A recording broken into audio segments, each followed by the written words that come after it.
Hello and welcome to this, the 17th in our series, The Mystic Bible. And as you can see, I've changed my safe space today. I'm sitting out in the conservatory because there's some wonderful windy weather going on outside. And it reminds me of a childhood safe space where I used to sit out in the summer house, a dilapidated old summer house, as the rain fell down and the wind blew. And I used to sit and read a book.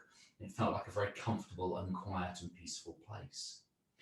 As we're looking for our peaceful places, it's part of this process as we head towards Easter, it's part of what I'm trying to do, is to connect us to some of our traditions.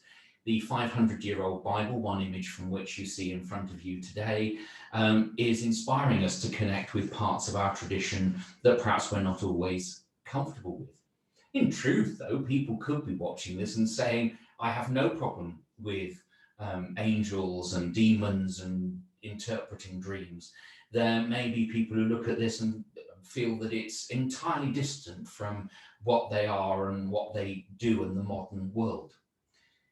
The truth is, though, is that all these things, the rational, considered Christianity, the passionate, emotional Christianity, the traditions that go back to different kinds of mysticism and the desert fathers and a variety of different interpretations are all part of the tradition that we're in now. We can't disown any of it.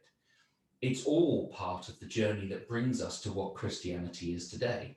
If you look at the image in front of you, you'll see from the book of Daniel this tremendous image of a table, which there's a lot of people drunk and being greedy, and this is Daniel railing against an inappropriate culture and a bad way of behaving.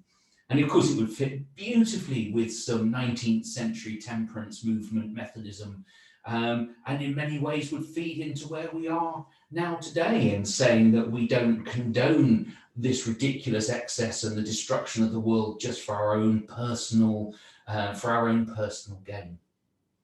All these traditions are linked.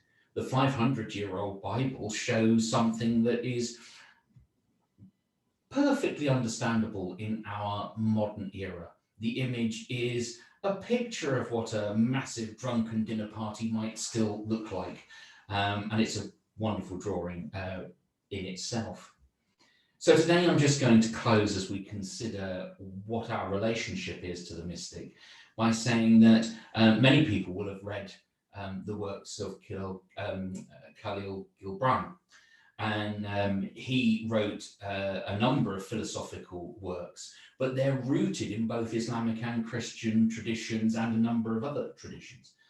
But the words themselves and the philosophy that he's expressing are very helpful in terms of reflecting on our Christianity. So just to close for today, here is a few thoughts from Kahlil Gibran. Your children are not your children. They are the sons and daughters of life's longing for itself. Love one another, but make not a bond of love. Let rather it be a moving of the sea between the shores of your souls. You give but little when you give your possessions. It's when you give of yourself that you truly give.